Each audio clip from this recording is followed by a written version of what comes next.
Chapter 8. The cyborg ninja attacked, with the high-frequency sword spearheading the lunge at Snake as if it had been launched by a powerful bow. Snake barely avoided the blade because the armored soldier moved with the speed of lightning. Despite his evasive action, the sword slashed Snake's suit just beneath the left arm and sliced the skin along his ribcage. The pain caused his adrenaline to pump overtime, which shocked him into overcoming the complacency with which he had been executing the mission thus far. Whoever this guy is, he's not playing around. The ninja continued to swing the sword back and forth in blink-of-an-eye strokes, shearing slivers of whatever material happened to be in the way. Wood, metal, and plaster. If the cyborg got a fraction of an inch closer, one of Snake's arms, or his head, surely would be rolling on the floor. Snake managed to back up and jump onto a 4-foot-high platform of stacked forklift pallets. The maneuver surprised and confused the ninja, providing Snake with the moment he needed to fire his weapon.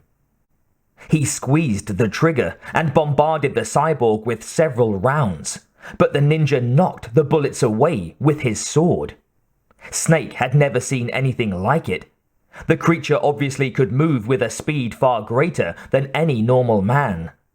He switched to spray fire and emptied the magazine, but the ninja continued to bat away the bullets. Even though many of them got through the sword's defenses, the rounds simply bounced off the armored suit as if they were marbles. "Your weapon does not do you honor," the ninja said. "Too slow." Snake foresaw the sword swinging at him, jumped, and grabbed hold of a low-hanging girder. He swung his legs up and hugged it as the blade swiped the space where his body had been a split second earlier. The ninja attempted to strike him from the floor, but he wasn't tall enough. So he jumped 6 feet into the air from a standing position. The blade swished towards Snake as he released the girder and fell onto the stack of wooden pallets. The top few split into timbers as his body crashed through them. He tried to wiggle out, but was stuck within the broken slats. The ninja raised the sword to strike. Snake furiously kicked out with the sides of the pallets to free himself, sending missiles of wood in the cyborg's direction. The ninja's blade easily shattered them into 100 pieces.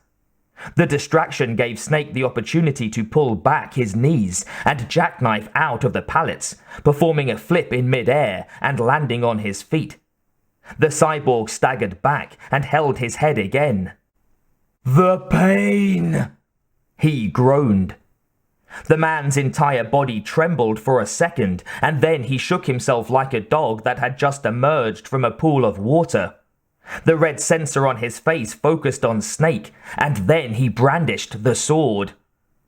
"The pain makes me feel so alive!" And he attacked again. Snake didn't waste time fighting because it was futile. He needed a completely different strategy, and to formulate one, he had to find some cover for a couple of minutes.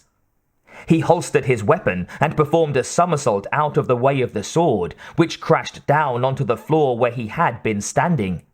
Master Miller had taught him to use walls, stationary objects, and the furniture in a room as springboards, push-off points to get quickly from one place to another. Thus, Snake became something of a human pinball as he bounced away from the cyborg, leaping and kicking off solid surfaces with the agility of a circus artist. 3 seconds later, he was behind one of the concrete pillboxes, his back against the wall, taking deep breaths.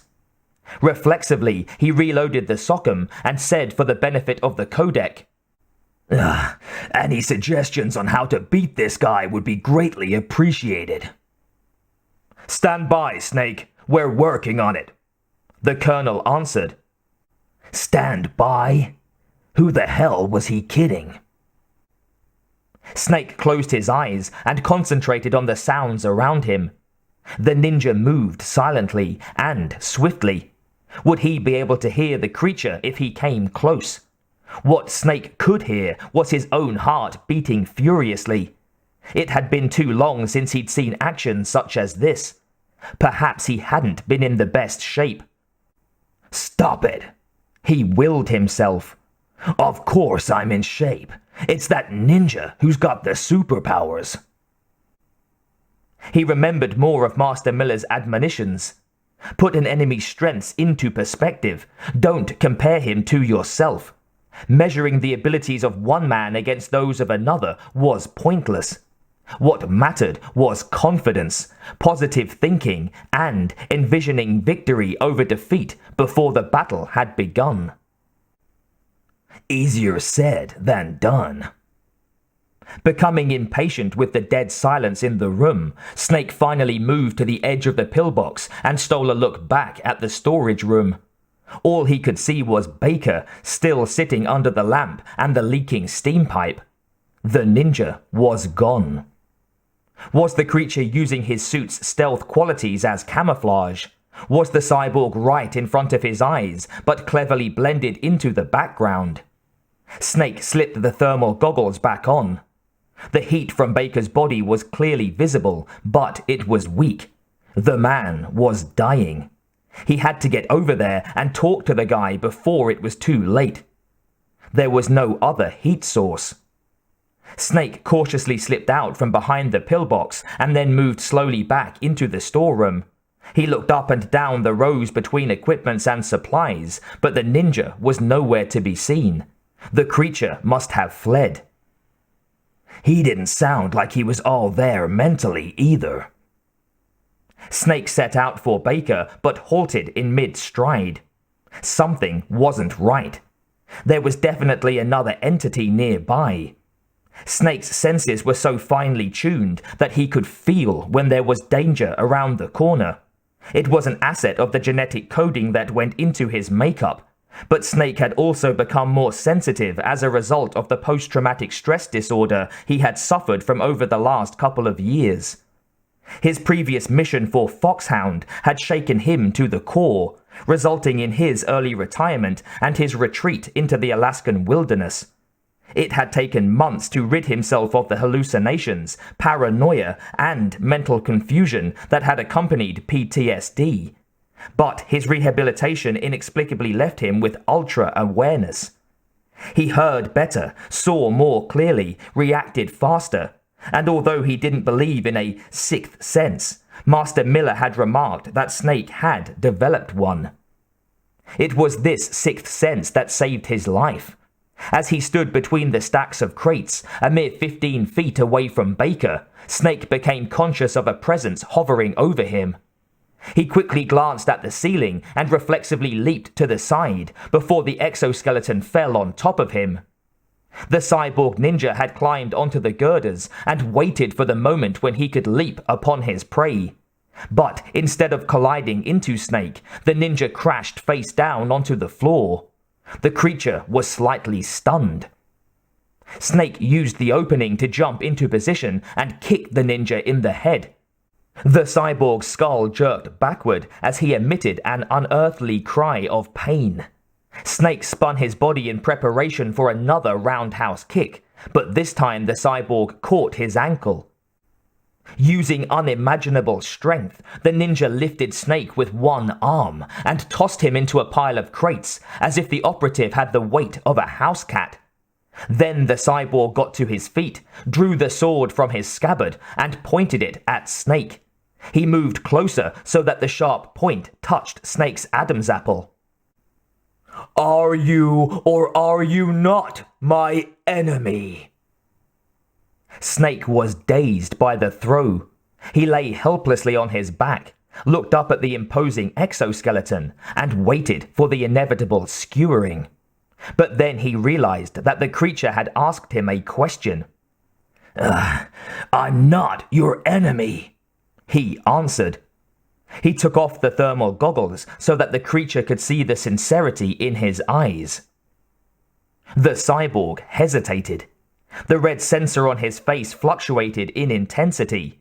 Then he pulled back the sword and straightened his body. Once again, the ninja rubbed his head. Ah, the pain! I do not know! The ninja turned from Snake and started to walk away, as if he had just woken up from a dream and didn't know where he was. Wait, Snake said. Let me help you. But the ninja broke into a run and was gone before Snake could get to his feet. Damn, he's fast. Snake didn't chase after the tormented creature. He stood and brushed the splinters from his suit as he considered that there was something familiar about the ninja, but he didn't know what it was. There was no time to think about it either. Perhaps he'd run into the cyborg again, but for now, Baker was his main priority. The Armstech president appeared to be unconscious, but Snake could see that he was still breathing. Baker! He approached and gently rustled the man. Wake up! Can you hear me? Baker groaned and lifted his head. Who are you? He asked in a whisper. Snake took the canteen that was fastened to his utility belt, opened it, and gave the man a few sips of water. I'm not one of them, he answered. Thank you, Baker said. The liquid seemed to give him a little strength. You're from the Pentagon, aren't you? Jim sent you. Snake replaced the canteen. Anderson said he gave them his detonation code. What about yours?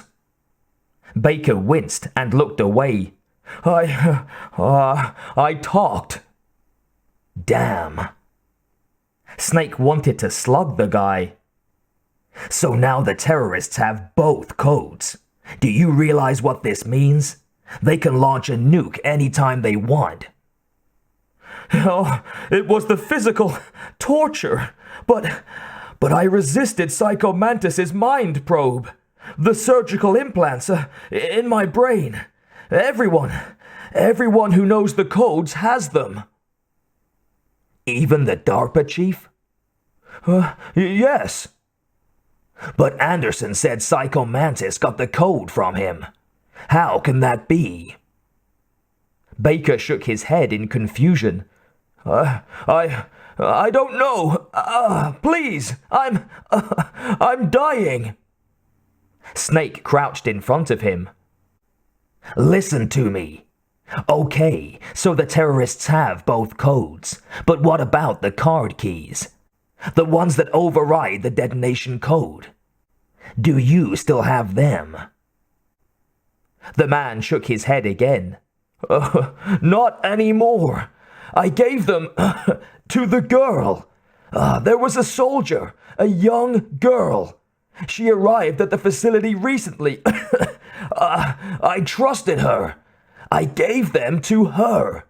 They threw her in prison because she didn't join the revolt. I hope she's all right. Meryl. I hope she's okay too. She's a bit green, but seemed to me to be pretty tough. Snake wondered if the card keys might have been confiscated when she was put into the cell. He had to find her again. I see you have a codec. Baker smiled slightly. She has one now. She stole one from a guard. Her codec frequency is 2.63, or it was. I hope that they haven't caught her.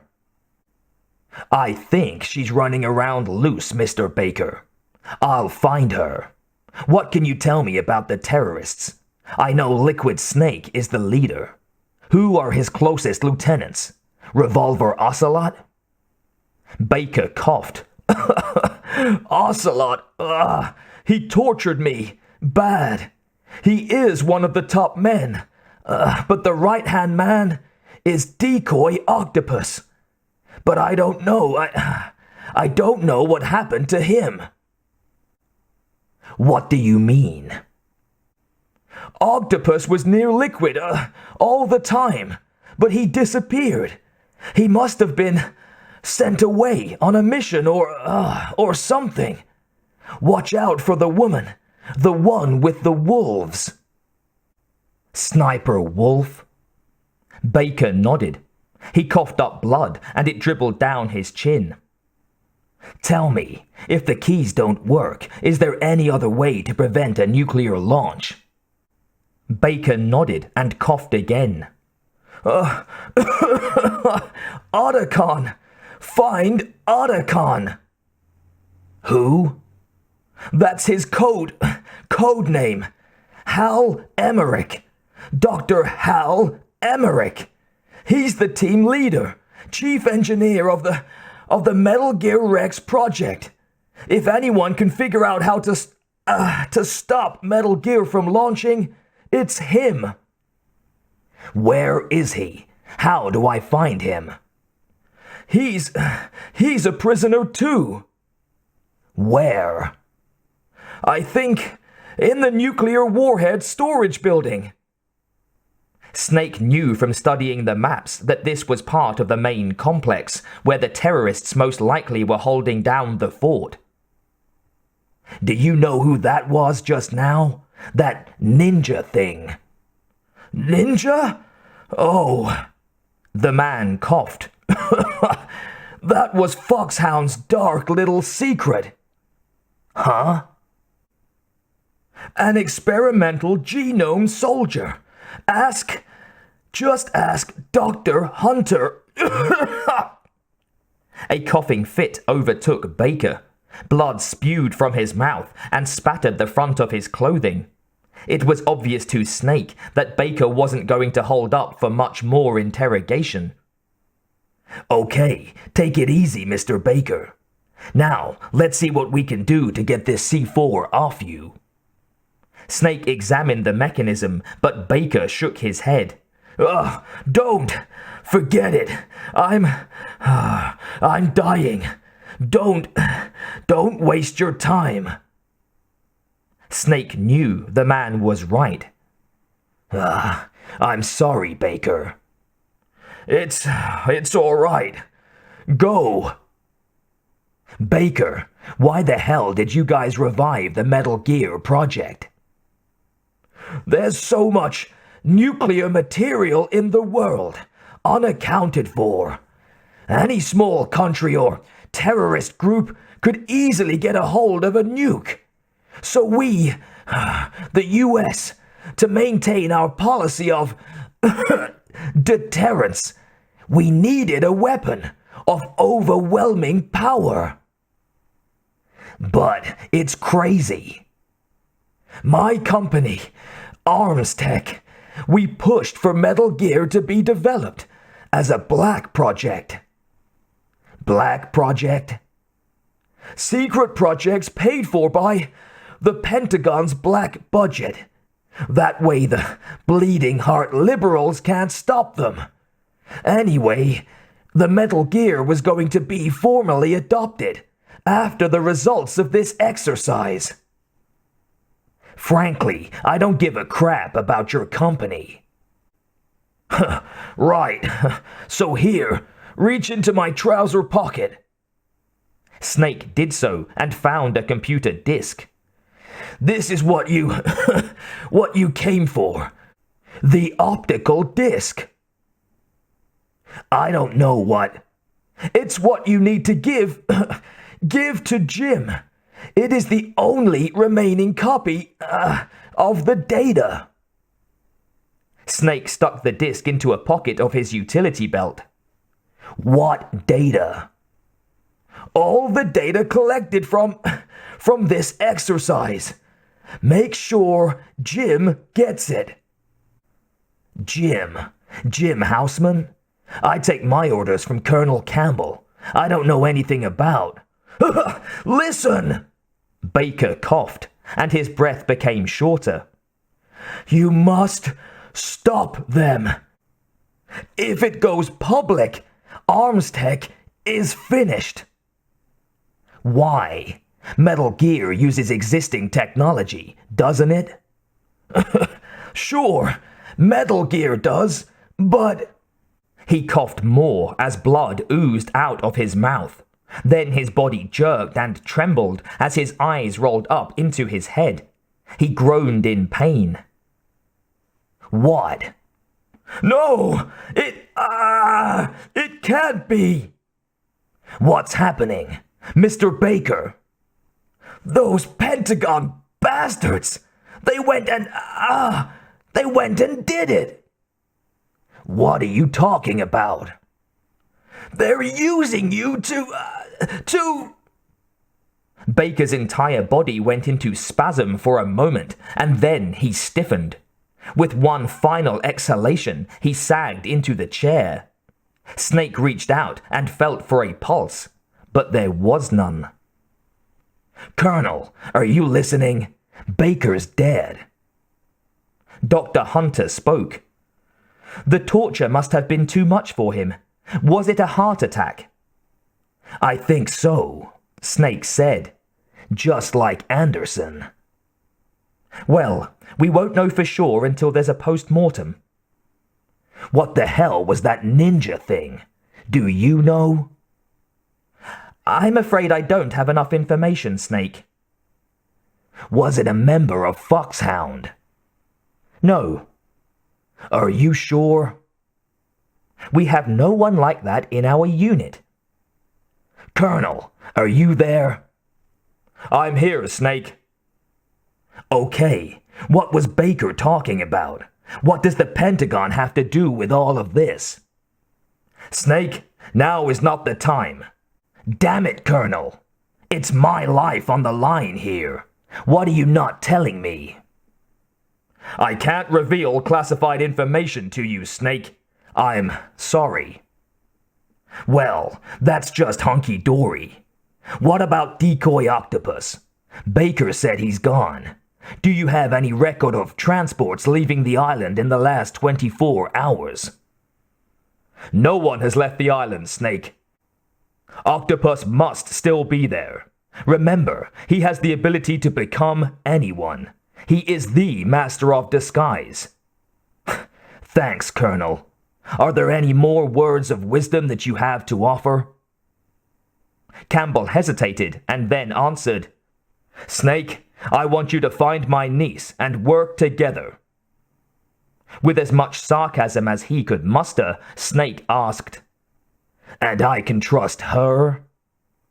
Snake, you can probably trust her more than you can trust me. That's what I figured. Look, Colonel, I don't know what's going on, and I can see you're not about to tell me. But something smells about this mission, and it's not the mouse droppings I keep crawling over. The Colonel's silence spoke volumes.